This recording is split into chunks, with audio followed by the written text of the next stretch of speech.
Welcome to the deep dive. Today we're getting into the India-Russia relationship and, if you only follow the headlines. Right. You'd think it's just about military hardware. Exactly. Or maybe discounted oil. But the sources we're looking at today show it's built on something, well, much older and much deeper. It is. The term they use is a special and privileged strategic partnership. But what's fascinating is that it's really a knowledge partnership. A knowledge partnership. Yeah, it's built on decades of cultural exchange and scientific co-creation.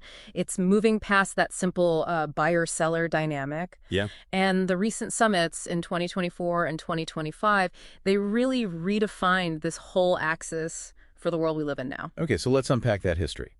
The sources call the connection pre-Westphalian, which is a strong claim. It means it predates the whole modern system of nation-states. It does. I mean, we are talking about something that started over 550 years ago. Wow. How far back exactly? We're talking about a merchant, Afanasy Nikitin. He arrived in Maharashtra around 1469. So that's nearly 3 decades before Vasco da Gama. Precisely. And the important thing isn't just that he was there first, it's how he was there. He wasn't looking at India through an extractive colonial lens. The sources say he had this sense of Gemeinschaft, of shared humanity. He even used a local name. And then we jump forward to the Soviet era.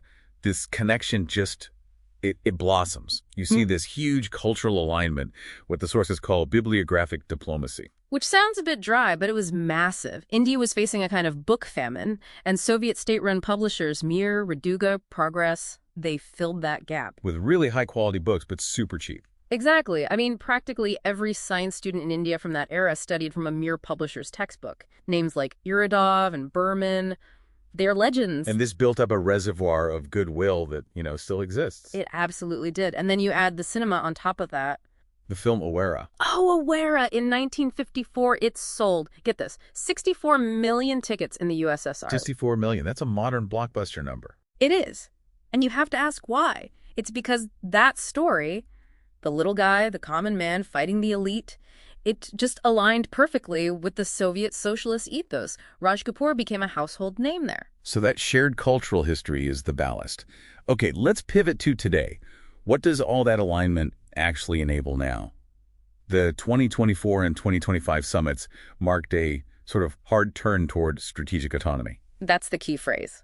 And a huge piece of that puzzle is financial. There's a major push for something called the BRICS Bridge. Right, the BRICS Bridge. So in simple terms, what is that? Is it about bypassing the US dollar? That's the core of it. Bypassing the dollar and the SWIFT system. The idea is to use central bank-backed digital currencies to settle trade directly. Rupee ruble, without an intermediary. Which sounds great on paper, but the sources must talk about viability. Is this really happening? The political will is there, and the engine that makes the trade viable is the roadmap for science, technology, and innovation. So that's where the real substance is. Absolutely, and you can see the evolution. Look at space. It started way back in 1975 with the Aryabhata launch, which Russia helped with. Right. Now, we're talking about human spaceflight.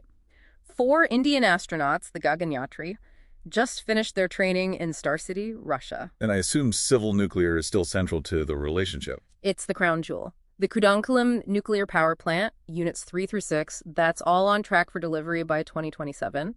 But maybe the most future-facing part of this is the Arctic. The Northern Sea Route. Yes. As the ice melts, that route is opening up. It's 40% shorter than going through the Suez Canal.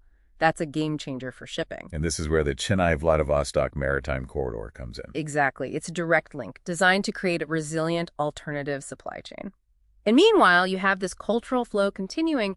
Over 31,000 Indian students are in Russia, mostly for medicine. So when you take a step back, the whole relationship is just transformed. It's evolved from Russia exporting, say, a steel plant. Right, to them now jointly developing advanced nuclear reactors. And it's moved from simply translating Russian novels to joint research in quantum computing and Arctic biology. It's a completely different level of partnership. Which brings us to the final thought we want to leave you with. The sources are pretty clear that both nations believe they are building a new, resilient Eurasian architecture. So here's the question to chew on.